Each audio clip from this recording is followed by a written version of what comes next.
जय श्री कृष्णा, राधे राधे। आज हम सुन रहे हैं जन्माष्टमी की व्रत कथा। उससे पहले आप सभी प्यारे भक्तों को धार्मिक व्रत कथा में दिल से स्वागत है। आप सभी को जन्माष्टमी की बहुत बहुत बधाई हो।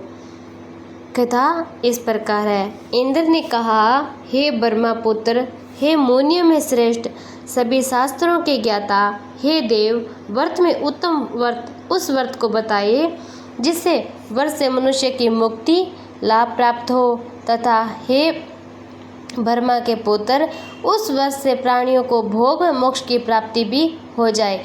इंद्र की बातों को सुनकर नारद जी ने कहा, त्रेता युग के अंत में और द्वापर युग के प्रारंभ में समय में निंदित को कर्म को करने वाला कंस नाम का एक अत्यंत पापी दैत्य हुआ।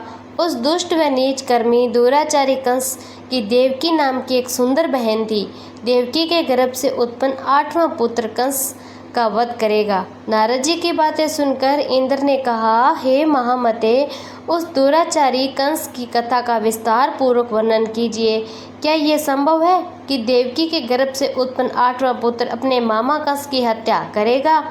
इंद्र की संदेह भरी बातों को सुनकर नारद जी ने कहा, हे अदिति पुत्र इंद्र, एक समय की बात है, उस दुष्ट कंस ने एक ज्योतिषी से पूछा कि ब्राह्मणों में श्रेष्ठ ज्योतिष वर्दी मेरी मृत्यु किस प्रकार और किसके द्वारा होगी।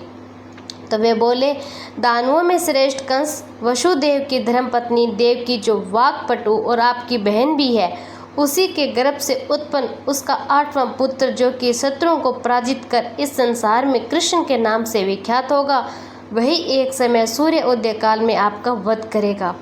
अब ज्योतिषी की बातें सुनकर कंस ने कहा, हे देवेश, बुद्धिमानों में अग्रणी है, अब आप यह बताएं कि देवकी का 8वां पुत्र किस मास में और किस दिन मेरा वध करेगा। अब फिर वे बोले, महाराज, माघ मास की शुक्ल पक्ष की तिथि को 16 कलाओं से पूर्ण श्री कृष्ण से आपका युद्ध होगा, उसी युद्ध में आपका वे वध करेंगे। इसीलिए हे महाराज, आप अपनी रक्षा यत्न पूर्वक करें। इतना बताने के बाद नारद जी ने इंद्र से कहा, अब ज्योतिषी द्वारा बताए गए समय पर ही कंस की मृत्यु कृष्ण के हाथ निसंदेह होगी। तब इंद्र ने कहा, हे मुनिराज, उस दुराचारी कंस की कथा का वर्णन कीजिए और बताइए कि कृष्ण का जन्म कैसे होगा और कंस की मृत्यु कृष्ण के द्वारा किस प्रकार होगी। अब इंद्र की बातों को सुनकर नारद जी ने पुण्य कहना प्रारंभ किया कि उस दुराचारी कंस ने अपने एक द्वारपाल से कहा कि मेरी इस प्राणों से प्रिय बहन की पूर्ण सुरक्षा करना। द्वारपाल ने कहा, ऐसा ही होगा। कंस के जाने के बाद उसकी छोटी बहन दुखित होते हुए जल लेने के बहाने घड़ा लेकर तालाब पर गई। उस तालाब के किनारे एक घनघोर वृक्ष के नीचे बैठकर देवकी रोने लगी। उसी समय एक सुंदर स्त्री, जिसका नाम था यशोदा, उसने आकर देवकी प्रिय वाणी में कहा, हे क्रांत, इस प्रकार तुम क्यों विलाप कर रही हो? अपने रोने का कारण मुझे बताओ। तब दुखित देवकी ने यशोदा से कहा, हे बहन, नीच कर्मों से आसक्त दुराचारी मेरा ज्येष्ठ भ्राता कंस है। उस दुष्ट भ्राता ने मेरे कई पुत्रों का वध कर दिया है। इस समय मेरे गर्भ में 8वां पुत्र है और इसका भी वे वध कर डालेंगे। इस बात में किसी प्रकार का संशय या संदेह नहीं है, क्योंकि मेरे ज्येष्ठ भ्राता को यह भय है कि मेरे अष्टम पुत्र से उसकी मृत्यु अवश्य होगी। अब देवकी की बातें सुनकर यशोदा ने कहा, बहन, विलाप मत करो, मैं भी गर्भवती हूँ। यदि मुझे कन्या हुई तो तुम अपने पुत्र के बदले उस कन्या को ले लेना और इस प्रकार तुम्हारा पुत्र कंस के हाथों मारा नहीं जाएगा। उसके बाद कंस ने अपने द्वारपाल से पूछा कि देवकी कहाँ गई थी, इस समय वह दिखाई नहीं दे रही है। तब द्वारपाल ने कंस से बोला, कहा, महाराज, आपकी बहन जल लेने तालाब पर गई हुई है। यह सुनते ही कंस क्रोधित हो उठा। उसने द्वारपाल को उसी समय वहां जाने को कहा। वह जहां देवकी गई थी, द्वारपाल की दृष्टि तालाब के पास देवकी पर पड़ी। तब उसने कहा कि आप किस कारण यहाँ आई हो? तो उसकी बातें सुनकर देवकी ने कहा कि मेरे गृह में जल नहीं था, इसलिए मैं जल लेने जलाशय पर आई हूँ। इसके बाद देवकी अपने घर पर वापस चली गई। कंस ने पुण्य द्वारपाल से कहा कि इसके घर में मेरी बहन की पूर्ण रक्षा करो। अब कंस को इतना भय लगने लगा कि घर के भीतर दरवाजों में विशाल ताले बंद लगवा दिए। दरवाजे के बाहर दैत्य और राक्षसों द्वारा पहरेदारी के लिए नियुक्त कर दिया गया। कंस हर प्रकार से अपने प्राणों को बचाने के प्रयास कर रहा था। एक समय सूर्य में आकाश मंडल में जलाधारी मेघों ने अपना प्रभुत्व स्थापित किया। भादो मास की कृष्ण पक्ष की अष्टमी की घनघोर अर्धरात्रि थी। उस समय चंद्रमा भी वृक्ष राशि में था। रोहिणी नक्षत्र बुधवार के दिन सौभाग्य वश युक्त चंद्रमा के आधी रात में उदय होने पर आधी रात के उत्तर एक घड़ी जब हो जाए तो श्रुति समृद्धि प्राणोक्त फल निसंदेह प्राप्त होता है। इस प्रकार बताते हुए नारद जी ने इंद्र से कहा कि ऐसे विजय नामक शुभ मुहूर्त में श्री कृष्ण का जन्म हुआ और श्री कृष्ण के प्रभाव से उसी क्षण बंदी गृह के दरवाजे स्वयं ही खुल गए थे। द्वार पर पहरा देने वाले पहरेदार राक्षस सभी मूर्छित हो गए थे। देवकी ने उसी क्षण अपने पति वसुदेव से कहा, स्वामी, आप निद्रा का त्याग कर मेरे इस अष्टम पुत्र को गोकुल में ले जाए और वहां उस पुत्र को नंद गोपाल की धर्मपत्नी यशोदा को दे दे। उस समय यमुना जी भी पूर्ण रूप से बाढ़ ग्रस्ती किंतु जब वासुदेव बालक कृष्ण सूप में लेकर यमुना जी को पार करने के लिए उतरे तो उसी क्षण बालक के चरणों को स्पर्श करते हुए यमुना जी अपने पूर्व स्थिर रूप में आ गई थी। किसी प्रकार वासुदेव जी गोकुल पहुँचे। नंद के घर में प्रवेश कर उन्होंने अपना पुत्र तत्काल उन्हें दिया। उनके बदले उनकी कन्या ले ली। उसी क्षण वे वापस आकर कंस के बंदी गृह में पहुंच गए थे। प्रातःकाल जब सभी राक्षस पहरेदार निद्रा से जागे तो कंस ने द्वारपाल से पूछा कि अब देवकी के गर्भ से क्या हुआ है, तो इस बात का पता लगाकर मुझे बताओ। द्वारपाल ने महाराज की आज्ञा को मानते हुए कारागार में जाकर देखा। वहां देवकी की गोद में एक कन्या थी, जिसे देखकर द्वारपाल ने कंस को सूचित किया, किंतु कंस को तो उस कन्या से भय होने लगा। यह समय कारागार में गया। उसने देवकी की गोद से कन्या को झपट लिया और उस पर एक पत्थर की चट्टान पर पटक दिया, किंतु वह कन्या विष्णु की माया से प्रकाश की ओर चली गई।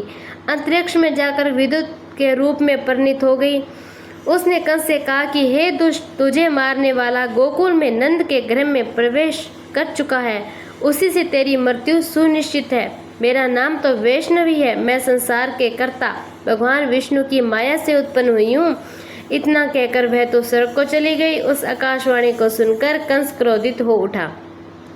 अब उसने नंद जी के घर में पूतना राक्षसी को भेजा।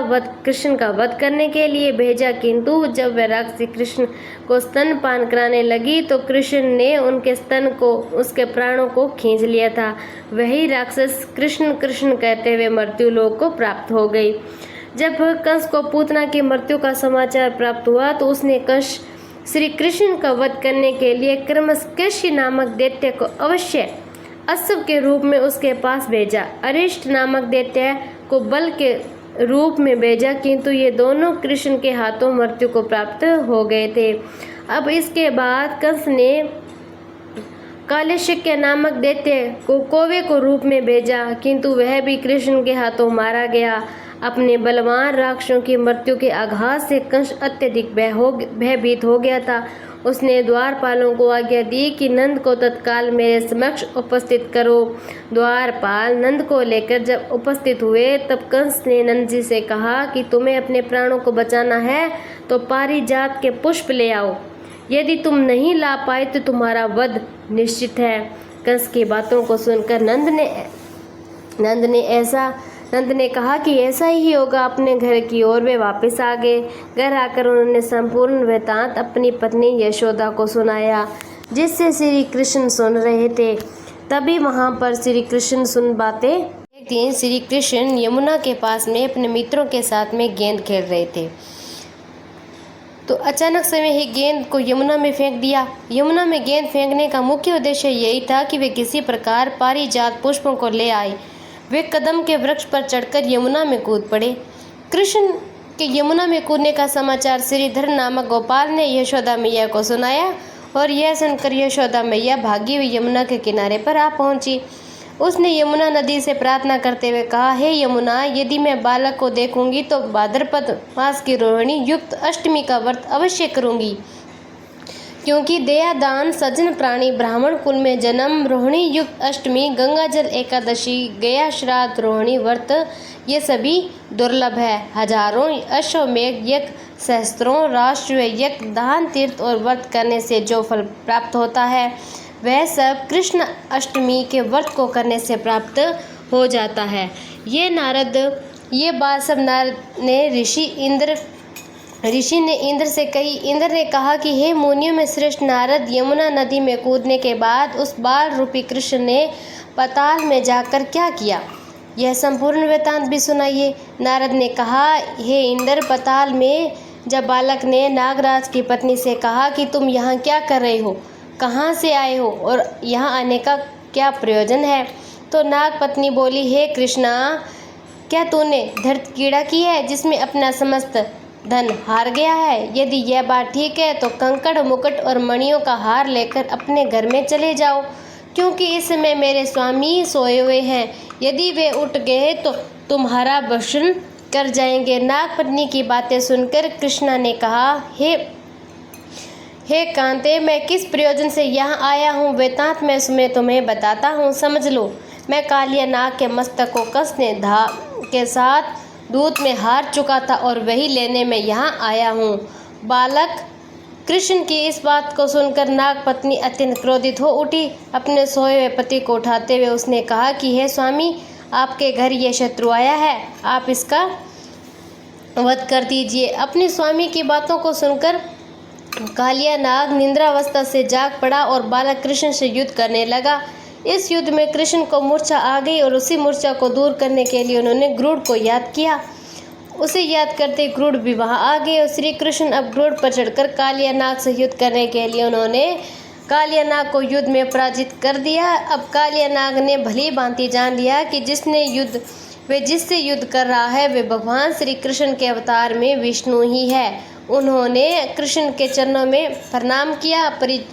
पारिजात के उत्पन्न पुष्प श्री कृष्ण के मुकुट पर रखकर कृष्ण को भेंट के रूप में दिया। जब कृष्ण चलने को हुए तब कालिया नाग की पत्नी ने कहा, हे स्वामी, मैं कृष्ण को नहीं जान पाई। हे जनार्दन, मंत्र रहित, क्रिया रहित, भक्ति भाव रहित मेरी रक्षा कीजिए। प्रभु मेरे स्वामी, मुझे वापस दे दीजिए। तब श्री कृष्ण ने कहा, हे नागरानी, दैत्यों में जो सबसे बलवान, उस कंस के सामने मैं तेरे पति को ले जाकर छोड़ दूंगा। तुम अपने घर को चली जाओ। अब श्री कृष्ण कालिया नाग के फन पर नृत्य करते हुए यमुना के ऊपर आ गए थे। उसके बाद कालिया की फुंकार से तीनों लोग कांप उठा। अब श्री कृष्ण कंस की मथुरा नगरी को चल दिए। कमल पुष्पों को लेकर यमुना के मध्य जलाशय में वह कालिया सर्प भी चला गया था। इधर कंस के विस्मित कृष्ण प्रसन्नचित होकर गोकुल लौट आए। उन्होंने गोकुल आने पर माता यशोदा से विभिन्न प्रकार के उत्सव किए। अब इंद्र ने नारद जी से पूछा कि हे मामूने नारद, संसार के प्राणी बालक श्री कृष्ण के आने पर अत्यधिक आनंदित हुए। आखिर श्री कृष्ण ने क्या क्या चरित्र और भी किए, वह सभी भी आप मुझे बताने की कृपा करें। तो नारद ने कहा इंद्र से, मन को हरने वाला मथुरा नगर यमुना नदी के दक्षिण भाग में स्थित वह कंस का महाबलिशाली भाई चारुन रहता था। उस चारुन ने श्री कृष्ण के मल्ल युद्ध की घोषणा की। हे इंद्र, कृष्ण और चारुन का मल्ल युद्ध अत्यंत ही आश्चर्यजनक था। चारुन की अपेक्षा बाल कृष्ण बाल रूप में थे। भेरी शंख और मर्दंग के शब्दों के साथ कंस और कैवसी इस युद्ध को मथुरा की जनसभा के मध्य में देख रहे थे। अब श्री कृष्ण ने अपने पैरों को चारुन के गले पर फंसाकर उनका वध कर दिया। चारुन की मृत्यु के बाद उनका मल्ल युद्ध केशी के साथ हुआ। अंत में केशी भी युद्ध के कृष्ण के द्वारा मारी गई। केशी के मृत्यु उपरांत मल्ल युद्ध देख रहे सभी प्राणी श्री कृष्ण की जय जयकार करने लगे थे। बालक कृष्ण द्वारा चारुन और केशी का वध होना कंस के लिए अत्यंत हृदय विदारक था।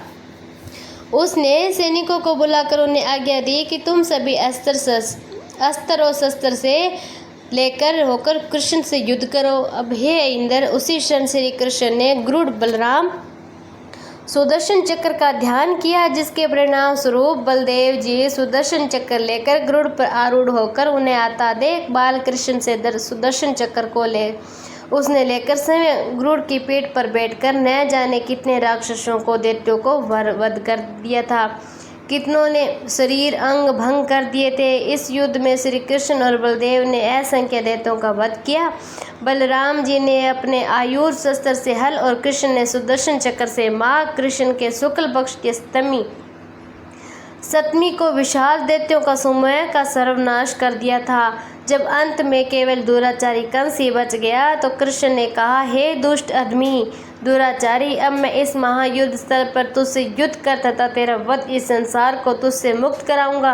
यह कहते हुए श्री कृष्ण ने उसको केसों को पकड़ लिया, कंस को घुमाकर पृथ्वी पर पटक दिया, जिससे वह मृत्यु को प्राप्त हुआ। कंस के मरने पर देवताओं ने शंख घोष पुष्पवृष्टि तथा वह उपस्थित समुदाय श्री कृष्ण की जय जयकार कर रहे थे। कंस की मृत्यु पर नंद देव की, वसुदेव, यशोदा, इस संसार के सभी प्राणियों ने हर्ष पर्व भी मनाया। उसी दिन से जन्माष्टमी का उत्सव भी मनाया जाता है। बोलो जय श्री कृष्णा, जय श्री कृष्णा। बोलो जय श्री कृष्ण नहीं।